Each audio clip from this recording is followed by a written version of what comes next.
the Melodies of the Atlas. Nestled in the serene beauty of the Atlas Mountains, there was a small village known for its music. Among the villagers was Yasmin, a young woman with a voice so enchanting that even the mountains seemed to echo her songs. Her melodies were a source of healing for those who had lost hope, and her music was said to make the most stoic hearts bloom with emotion. One day, a stranger arrived in the village. His name was Amir, a traveler from the bustling city who had come seeking solace and inspiration. He was a gifted oud player, but had lost his passion for music after a devastating heartbreak.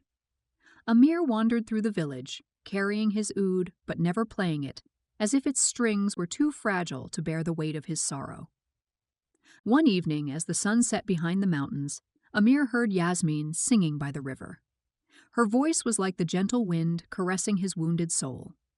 Drawn to her melody, he followed the sound and found her seated on a rock, her eyes closed, pouring her heart into the song. "Why don't you sing with me?" Yasmin asked when she noticed him, her voice warm and inviting. Amir hesitated, but there was something in her gaze that made him want to try. He sat beside her and for the first time in months, plucked the strings of his oud. Their music intertwined, creating a harmony so profound that it felt as if the mountains themselves were listening. Days turned into weeks, and Amir found himself staying in the village longer than he had planned. He and Yasmin began creating music together, blending their talents into melodies that spoke of love, healing, and the beauty of life. Through their music, Amir's heart began to heal, and he realized that he was falling in love with Yasmin. But Yasmin had a secret. She had always longed to leave the village and see the world, but her duty to her family and her fear of the unknown held her back. Amir, sensing her dreams, promised her that they could travel together, spreading their music far and wide. On a cool autumn evening, under the starlit sky, Amir confessed his love for Yasmin. He told her how she had brought him back to life, how her voice had mended the cracks in his soul.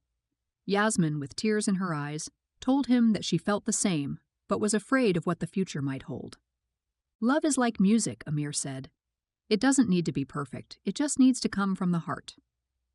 Encouraged by his words, Yasmin agreed to take the leap. Together, they left the village and embarked on a journey through Morocco, performing in towns and cities, from the vibrant streets of Marrakesh to the tranquil shores of Tangier. Their music became a symbol of hope and love, inspiring everyone who heard it. As they stood on a hill overlooking the ocean in Tangier, Amir took Yasmin's hand and said, "Every melody we've created is a reflection of our love, and I want to spend the rest of my life creating them with you." Yasmin smiled, her heart full, and replied, "Then let's make the world our stage." And so their love story continued, woven into the melodies that echoed across the land, reminding everyone that love, like music, has the power to heal and transform.